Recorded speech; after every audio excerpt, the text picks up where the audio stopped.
My name is Sarah Kern. I'm the Family Services Coordinator for the Autism Spectrum Disorders Clinical and Research Program at the Child Study Center, and I'll be talking today a little bit about the transition from early intervention to the Committee on Preschool Special Education.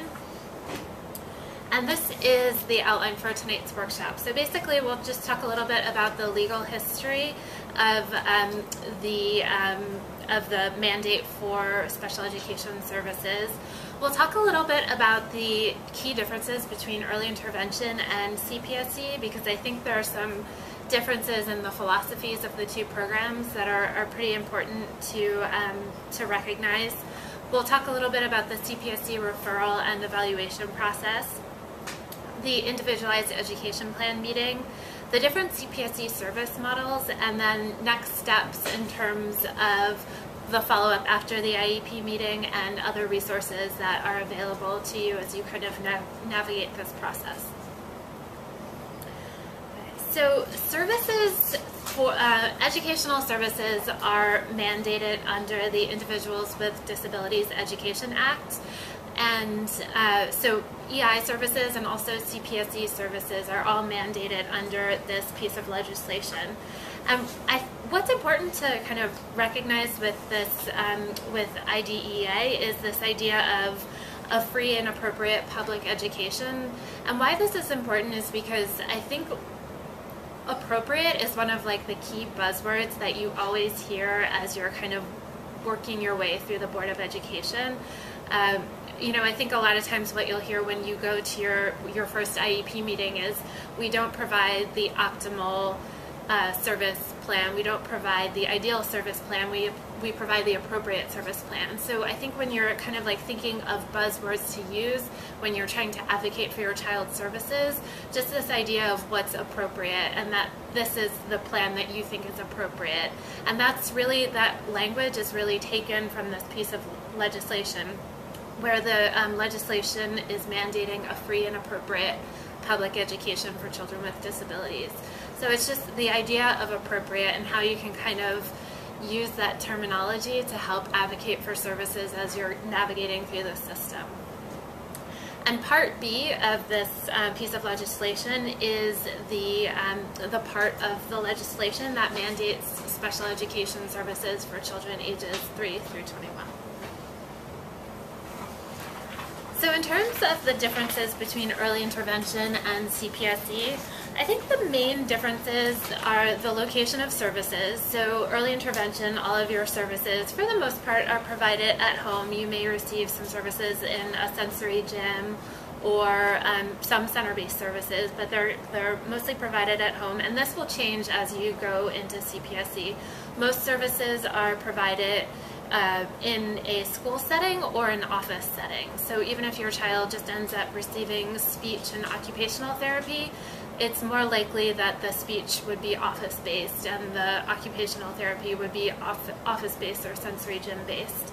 And then another important difference is the coordination of services. There's no equivalent to a service coordinator in CPSE. So I think as you're navigating early intervention, you almost have a person there to help facilitate your interactions with the system. With CPSE, there's no such person. So really everything that you do is between you and the Board of Education directly. So every time you want to request a change in your child's services, another meeting to talk about the service plan, you have to negotiate that yourself directly with the Board of Education.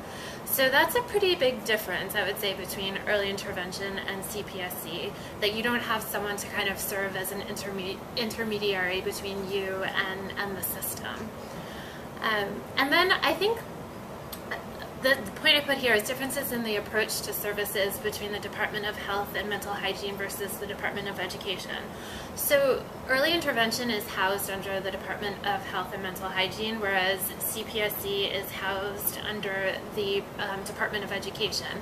And I think there is almost like a philosophical kind of shift when you're moving between the Department of Health and the Department of Education, in that I think under the Department of Education, all of the services are geared towards trying to help your child do the best they can in school. And it's really about what services can be put in place to help your child succeed in education. Whereas I think through the Department of Health, it's a little bit maybe more of a kind of holistic, like what services can we put in place for your child to kind of help their overall development. So I think it's kind of it's a little bit of a shift in the philosophies of the program, and the Board of Education and the Department of Education, it's really about what can we kind of put in place to help your child be successful in learning and in school. Okay. So in terms of starting the CPSE process, the referral process usually starts with your early intervention service coordinator. Is everyone in early intervention right now? Do you have service coordinators? Okay. Because there's another way you can kind of go about the process if you're not already in early intervention, but it helps if you're in early intervention in that your service coordinator can help facilitate the referral process. And the referral should be made at least 4 months prior to your child's 3rd birthday, and this is because your eligibility for CPSE actually extends your eligibility for EI services. So you have to kind of make sure that you go through the evaluation process and have your first meeting with the Department of Education before your child's 3rd birthday. And the reason for this is because CPSE eligibility extends your child's EI eligibility. So if your child is born between January 1st and August 31st and is eligible for CPSE, they can then stay in EI until August 31st of the year that they turn 3. They don't have to age out the day before their 3rd birthday. They can actually stay in EI until August 31st of the year that they turn 3. And if your child is born between September 1st and December 31st, then your child can stay in EI until December 31st of the year they turn 3. Does that make sense? I know that's a little bit of a tricky one, but the basic point is that your eligibility for CPSE, if your child is eligible for CPSE, then it extends your child's EI eligibility, and your child can remain in the program beyond your child's 3rd birthday. That's a really good question. That's the one that always comes up for families who have children born between January and August. They always want to continue the eligibility for September through January. It kind of brings up some other issues, especially if you are considering center-based programs for CPSE, because most center-based programs will start the September of the year that your child turns 3. And in that case, you would have to age your child out of early intervention early to be eligible to participate in a center-based program. Okay. So after the referral is made, the CPSE will send you a packet of information, including a consent for evaluation, an explanation of your due process rights, and a list of New York State Education Department approved preschool evaluation sites. And this packet is important because you are actually responsible for choosing an evaluation site. So you'll get this packet of information with all of the information about every approved evaluation site in the city, and then you have to kind of go through that list and start contacting agencies right away to try to schedule evaluations as quickly as possible, because you're kind of on a time clock now to make sure that this process moves along so that you can have this first IEP meeting before your child turns 3. So sometimes you may have an idea of a certain agency that you want to work with for evaluations. Even before the referral is made, sometimes it's worth reaching out to some of those agencies just to see what their availability is, whether they have a certain wait time, just to start to get some information about what the wait times look like and how smooth the process will be, because something I've heard a lot is that families will get their packets and start calling evaluation sites, and then they have a really hard time finding an evaluator who has availability. So I think sometimes it's really worth kind of doing a little bit of that legwork just in advance so you know what the expectations are. The list is actually on the Department of Education's website too. but also sometimes through word of mouth. I think families hear a little bit about like one evaluation site versus another, or your EI therapists may have some ideas. It may be worth kind of like feeling them out too, if they've had experience or worked with other families who have said, oh, the evaluations through this agency have been wonderful. We didn't have a good experience here. So I think it's also worth reaching out to your EI therapists about that. So in terms of what the evaluations will actually look like, all CPSE evaluations include a social history, a psychological evaluation, and a child's or classroom observation. Other evaluations may include a speech and language evaluation, a physical therapy evaluation, or occupational therapy evaluation, depending on what your child's needs are. But the social history, what the social history is just a basic, it's like a general picture of your child's developmental history from birth up until the time of the social history. And the classroom observation, the reason why the CPSE wants to do a classroom observation is just to get a picture of what your child looks like in other environments. Particularly their interactions with other children, how they're using their language in another environment other than the home environment or the clinic environment where they're having the evaluations. It's just to try to get like a snapshot of your child in a different setting and how they're using language, how they're playing, what their play skills look like in another setting. It's a psychologist, yeah. I know in early intervention, like the developmental evaluations can be done pretty much by any discipline. So sometimes you'll have like a occupational therapist doing a developmental assessment, looking at all areas of development. Whereas with the psychological evaluations, it will be done by a psychologist, yeah. So after the evaluations are done, you will get copies of the reports, and the CPSE will get copies of the reports. The evaluation reports will actually, and this is a little bit different from early intervention, they often include specific recommendations for the types of services that are being recommended and the frequency and the duration of those services.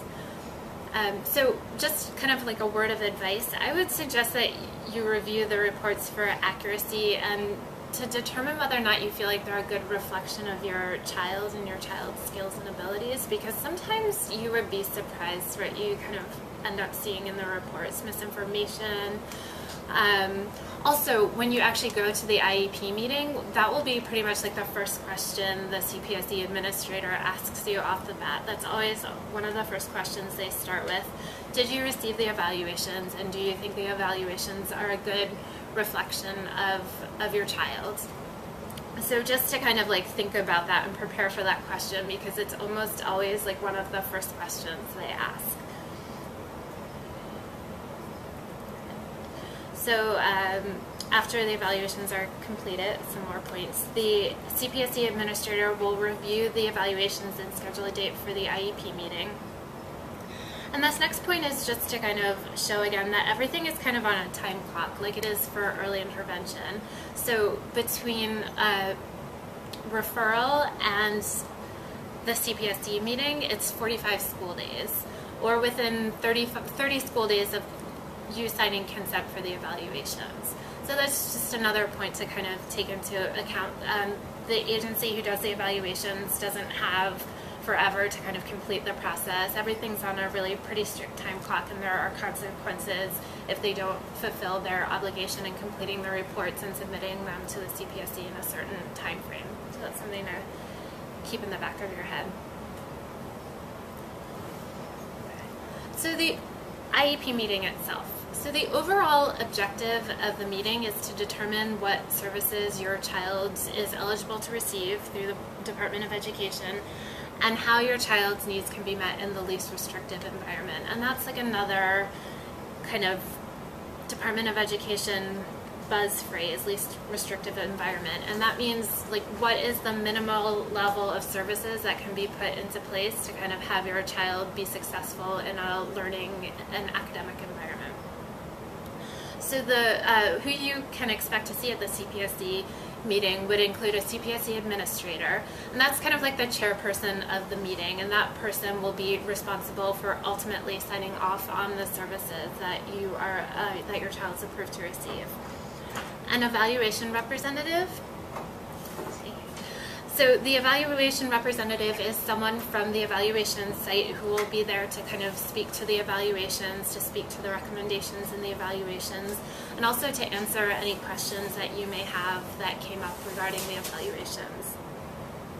Your EI service coordinator, who hopefully will be another person in the room that will be an advocate for you at that meeting, and a CPSE parent member. A CPSE parent member is the parent of another child who is receiving special education services, and they are kind of like assigned by the CPSE. So you won't meet them until you actually show up for the meeting that day. And so sometimes they're always supposed to be there, but oftentimes they're not there. But it's supposed to be another person in the room to kind of serve as an advocate for you and also speak to you a little bit about what it's been like being in CPSE and what the process has been for that family.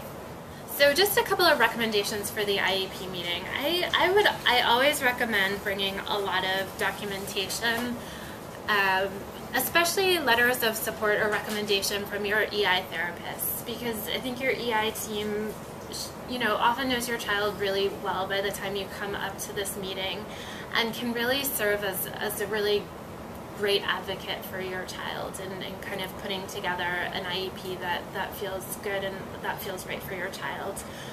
Or whether you've had any evaluations done outside of the Department of Education, or if you have a pediatrician who really knows your child and kind of really can speak to his or her needs. I think just having support, written support, can make a difference in terms of the service plan that you guys put into place. And you can always invite additional participants to be involved in the meeting. So that can include your EI therapists, if you have an outside evaluator that you've really worked well with, and you can have these outside participants can participate over the phone, or they can be present as well. And I think that does make a big difference at the meetings, if that's possible. So the IEP document itself. So the recommendation for services will be based on one of 4 service models, and we'll go over those service models in a second. The IEP will document short-term and long-term goals. So a big part of the IEP document itself is our goals, long-term and short-term objectives, and those objectives are generally recommended by the evaluation team who does your child's evaluations. So one of the things that will happen in the IEP meeting is that you'll be asked to read over all of the goals and objectives that were created by the evaluation team, just to make sure that you agree that they're appropriate, and to see if there's anything else that you would add in terms of goals and objectives. But they were very specific. They actually, they get very specific. And then in terms of classification, once you move on to the CSE, the program after CPSE, there are different levels of classifications, but in CPSE, every child has the same classification on the IEP, and that's a preschool child with a disability. So these are the major 4 service models in CPSE. Related services only, special education itinerant services, special class in an integrated setting, or special class. Related services only, and what that is basically the provision of speech therapy, physical therapy, occupational therapy, counseling, or a combination of these services. So it's only one of these services or a combination of those services. The next service model is the special education itinerant teacher. So this means that there are services provided by a certified special education teacher who accompanies your child to school for a minimum of 2 hours per week. And then in addition to this, to the SEIT services, these services can be provided in combination with the other related services that we just discussed, the speech, OT, PT, counseling. The next level of service model is special class in an integrated setting. So This is an approved special education program that includes a mixture of children with and without disabilities. And as part of this program, as part of this service model, this can also include related services. And this is going from like least restrictive to most restrictive in terms of like the Board of Education language. I mean, it's a little bit of both. I think if the evaluation team thinks that one of these service models, like if the evaluation team thinks that an integrated class would be the best fit for your child, then they would make that recommendation to you as you go through the process, because I think it would then be appropriate for you to start looking at what the options are for integrated classrooms in New York City. So, and then you would start contacting the schools, setting up tours, looking at the different programs. What sometimes happens, and I think this becomes a little bit more difficult and problematic, is that sometimes if the EI team hasn't guided you in a certain direction, or you haven't like considered certain options, or the evaluation team hasn't made certain recommendations, and it turns out that an integrated classroom may be the most appropriate setting for your child, that recommendation may not happen until you actually get to the IEP meeting, and at that point it might be a little bit too late to kind of start looking into those options, and you know, especially depending on the time of year that your first IEP meeting takes place.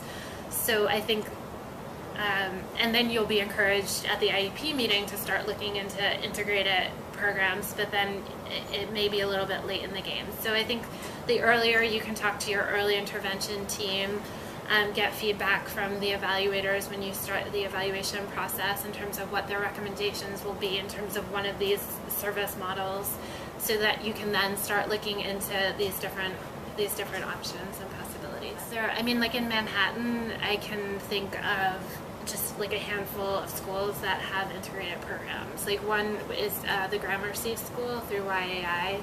Another is Central Park Early Learning Center. Mary Castle School on the Upper East Side, that's an integrated program. So there are not a lot of like the special classes and the integrated settings.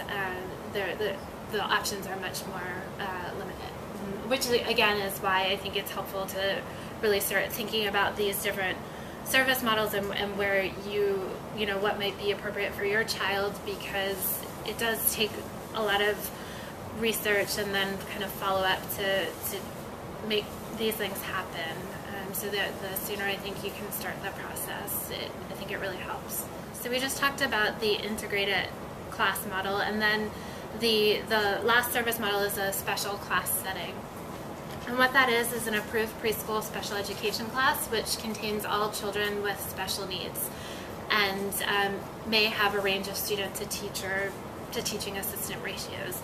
And what I mean by that is that there are some special classes where the ratio is 6 children to 1 teacher to 2 assistants. There are some special classes where it's 8 children to 1 teacher to 2 assistants, and then there are some that are 12 children to 1 teacher to 2 assistants. So there are different, even within the special class kind of setting, there are different levels of teachers, children to teachers. It's a range. I mean, I think that they do more one-on-one intervention with certain children if that child needs, especially around like certain like skills or topics. I think they do try to do more one-on-one intervention, but it really depends on the child. Yeah. They also might do like smaller group instruction. So with a class of 10 children, they might do like groups of 2 or 3 children, and then each teacher or teaching assistant can like work with a smaller group of children. So it depends on what the makeup of the class is and what the different needs are in the classroom. But I think they really do try to do like more individualized one-on-one instruction or smaller group instruction, or just have more capacity to like manage behavior if it is a bigger class activity. No, SEITs can be provided in any school. So if you are enrolling your child in like a private preschool or like a preschool alternative program, or even some like universal pre-K programs. You can have a SEIT in those programs. So the SEIT services can happen in a range of different settings. And they don't overlap with any of these, with like a special class or an integrated class. So it would really be like in a private preschool or a universal pre-K, a different kind of setting. So a lot of times, like what will happen is the Board of Education would pay for the SEIT, but then the family would pay for whatever the preschool program is that the child is attending. So the Board of Education would fund the SEIT and whatever related services the child is approved to receive, and then the family would pay for the preschool itself. You can, because it's almost like from the Department of Education's perspective, it's almost like double billing, where like a child's already in a special education setting, and then having a special education teacher in the classroom, a special education classroom, they kind of see that as a complex. Yeah, exactly. So the last area that I want to talk about is something called a dual recommendation. And what a dual recommendation is when services are authorized both in a special education program and outside of the special education program setting.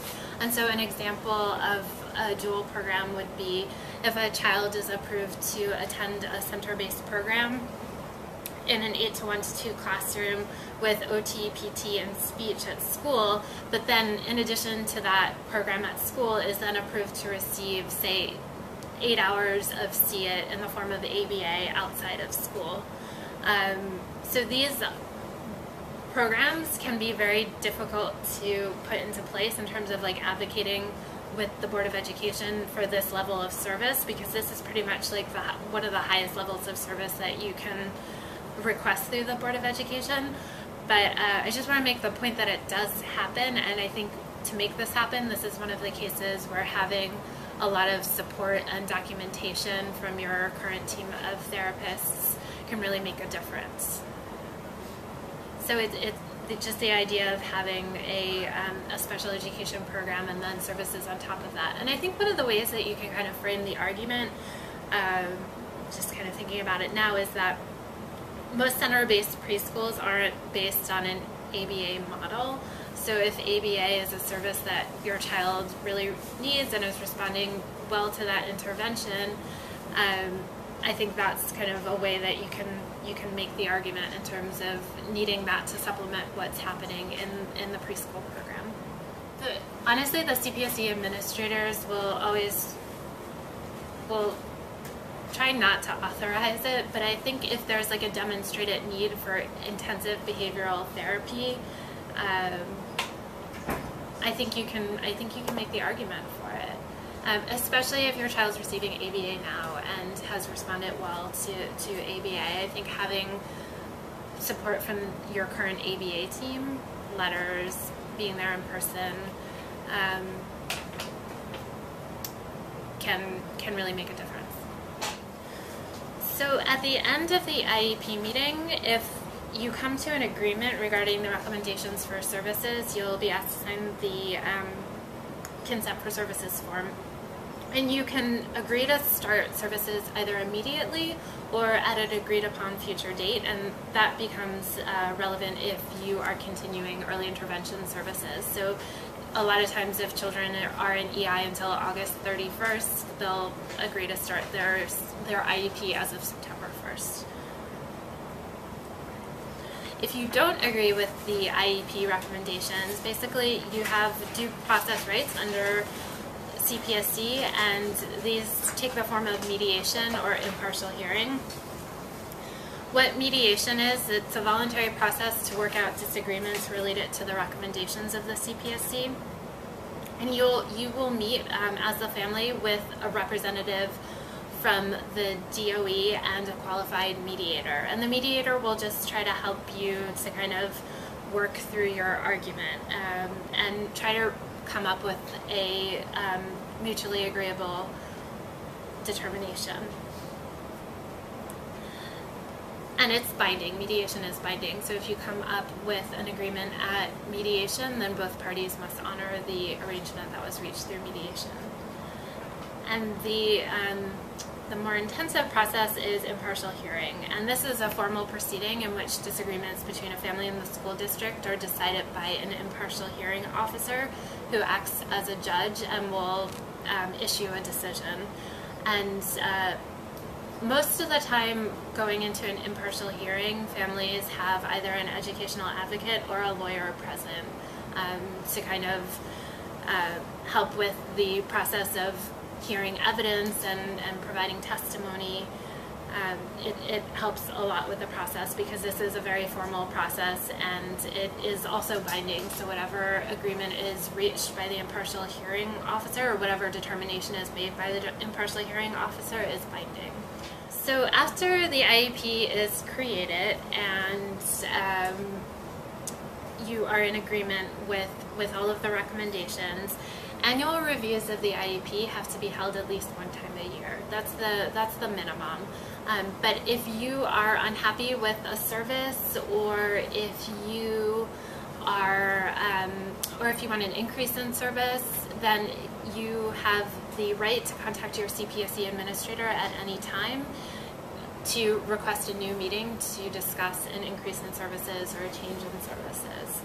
And you initiate that process, like I mentioned before. Actually, another point is I was talking a little bit about the differences between CPSE and EI. Another one of the big differences with not having a service coordinator is that you're responsible for finding your own therapists. And the CPSE has a list of approved therapists, but it's just it's a tedious process. It's hard to find therapists, and it's another thing to keep in mind as you are going through this, because actually one of the roles of your CPSE administrator is to help you find therapists if you're having trouble on your own. So this would be another time when you would want to reach out to your CPSE administrator and let them know that you're having a hard time finding a therapist. And actually they'll probably even make some recommendations at the time of the IEP meeting to help you along with the process. But that ultimately is their role and responsibility if that becomes an issue for you. For CPSE, your point person is always the CPSE administrator, and their contact information should be on your IEP. You haven't seen it? Okay. But the other way you can figure it out is you can go on the Department of Education's website, and all of the CPSE administrators are listed on the Department of Education website, and it's divided by where you live, which district and region you're in. Yeah, the CPSE administrator is basically the person who is responsible for authorizing your child's service and then kind of like following your child's case as they move along in the CPSE system. But it's not through the agency? It's not through the agency, it's through the Department of Education directly. Mm-hmm. So the CPSE administrator works directly for the Department of Education. It's a big change from early intervention. We talked about this a little bit at the beginning, just kind of but it is a big change from early intervention in terms of like how the systems are structured. Basically, you're not working so much with an agency or with a service coordinator, you're working more directly with the system and with the Board of Education itself. They don't reach out to you. No, they don't kind of reach out to you or check in with you. It's really like up to you to kind of reach out to them if there's an issue or if there's a problem. But what happens is, like, say, when, like, going back to the service plans, like if the service plan that you have is the SEIT plan, the SEIT team almost becomes like your team leader. So like the SEIT, whether you have one or two SEITs, whatever it is, those are the people who kind of almost become like your team leaders, and they are responsible for kind of like helping you to coordinate the team and help facilitate that. And also if you're in like similarly, if you're in an integrated classroom or if you're in a special class, that school and the team at that school will kind of become like your team leader and will help almost kind of serve as an intermediary between you and the Department of Education. I think it almost becomes a little bit harder if you're getting related services only, because then it really is just you and the Department of Education, whereas if you're in one of these other service models, you have another kind of layer of people and support to help you. So if you, like I said, if you do want any changes to your service plan, it's up to you to contact the CPSE directly and to request changes. And you'll meet directly with the CPSE administrator to discuss what those changes are and whether they will be approved. So in terms of some resources, a really great resource is an agency called the Early Childhood Direction Center. And there's an Early Childhood Direction Center in every borough. And basically what the Early Childhood Direction Center is like an information center for anything related to children birth through 5. So they can help you find camps, they can help you find preschools, they can help facilitate referrals to early intervention or CPSE or any like early childhood question you may have. The Early Childhood Direction Center is a resource to help you. So I think they're good people to reach out to if you have any questions as you're going along through this process and you're not finding answers through your EI service coordinator or through the evaluation site. It's just another area of support to reach out to and get some more information. And I put the contact information for every Early Childhood Direction Center in each of the boroughs.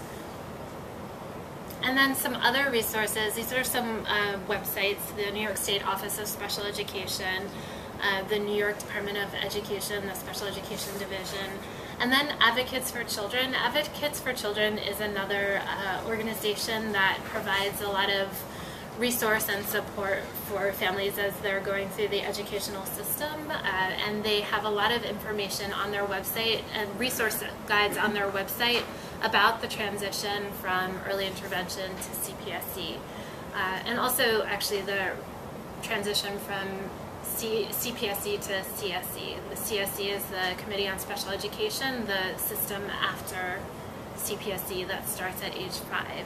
So their website is just like a wealth of information, and also they have an educational helpline.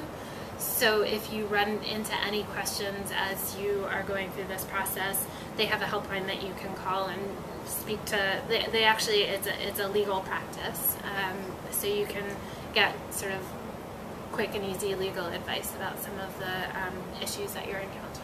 Yeah, if you do have to kind of go to that impartial hearing process, they can help you with that as well. And also, I'm always available for questions as you move through this process too. So you can definitely give me a call or send me an email, and I'm available to you as you move forward as well. So, are there any other questions? I know it's a lot of information and it's a lot to soak in, so you may leave here and think of 3 or 4 questions. So you can definitely follow up with me following the presentation tonight. But I just wanted to acknowledge, I know this is a lot of information and it's a lot to absorb, and I do think it's a really different system to early intervention.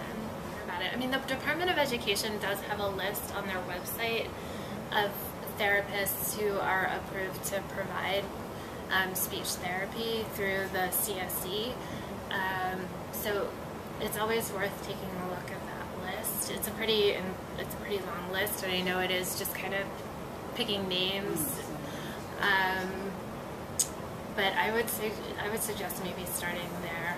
Also, just I think maybe talking to the speech therapists at your son's school, whether they have any contacts or recommendations of therapists that they know, or the school itself.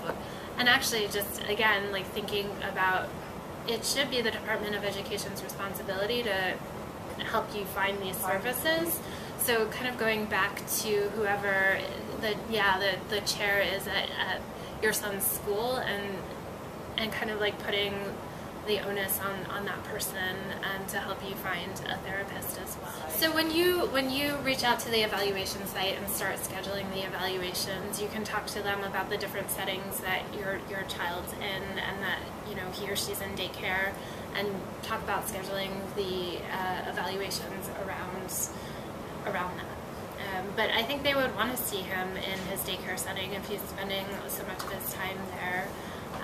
Because I think it gives them a good picture of what his like day-to-day environment is, and how he's kind of interacting in that environment. So I think they would actually, you know, I think for an evaluation perspective, it would be really helpful to see him there and schedule evaluations that can take place there. It's a special education classroom. So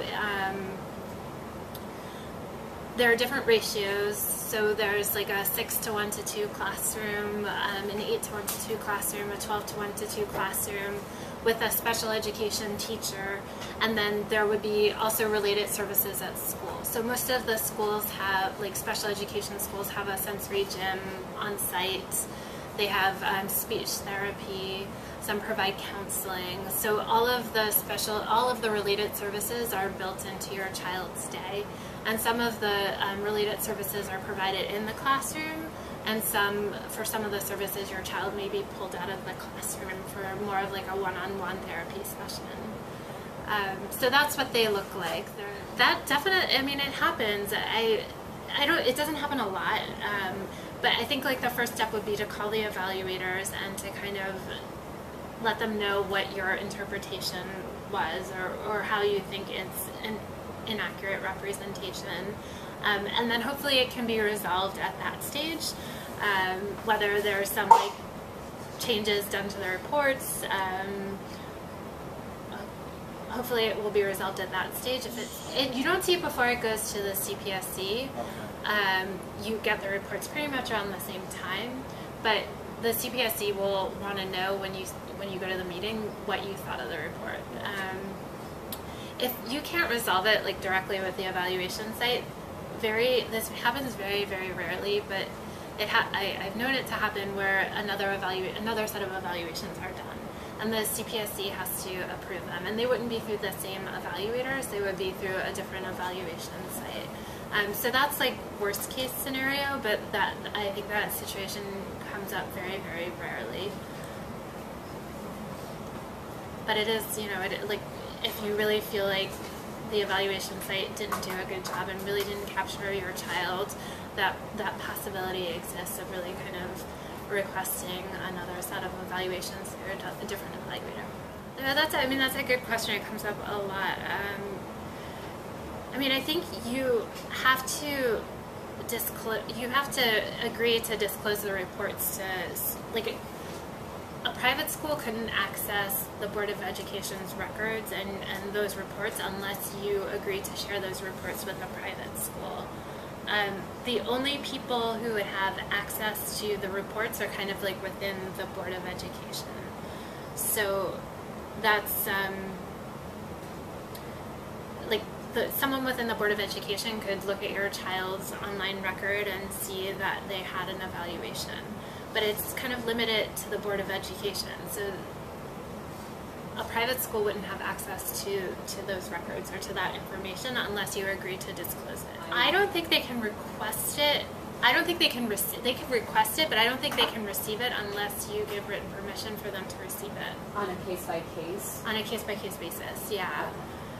You don't have to sign that consent form until you actually go in for your evaluation, so you may want to just like review all of your questions with that consent form with the evaluators. That's like the C1P form. You don't have to actually sign that until the evaluations start. It's a really good question. I mean, I don't know why it is. I would suspect sometimes it has to do with just resources and the allocation of resources and access to services, but that would be my suspicion. I mean, I know right now one of like the initiatives in the Department of Education is to try to have as many kindergartners as possible in like their neighborhood schools, and that's really like the push in the Department of Education right now to kind of work with neighborhood schools to make sure that all children, regardless of what their diagnosis is, can attend their neighborhood school. So I think actually like the push from the Board of Education is almost the other way at this point, where I've worked with a number of families recently whose children are transitioning to kindergarten and probably do need to be in more of like a specialized school, and they're receiving kind of more encouragement from the Board of Education to look at neighborhood school options, whether it's like a integrated classroom in a neighborhood school or a general education classroom in a neighborhood school, which may or may not be the most appropriate thing. But I think there is this new special education reform that's moving through the Department of Education right now, and we're seeing it a lot for like kindergartners who are starting in 2012, that there is this real push towards community schools, and this real push away from like specialized schools. So it kind of feels like that's where the emphasis is now, for not necessarily for kids who are already in kindergarten or who are already school-age kids, but the kids who are like coming up to that. So a lot of the kids who are starting kindergarten next year, and I think this will kind of be the trend over the next few years, to really like try to make the community schools the schools that most children with autism spectrum disorders or a range of other issues. I think that's really what the Board of Education is trying to do right now. Well, thank you all for coming. If you do have any other questions, like I said, please feel free to contact me. And if you could fill out the surveys before you go, I would appreciate it. I have more copies if you need them.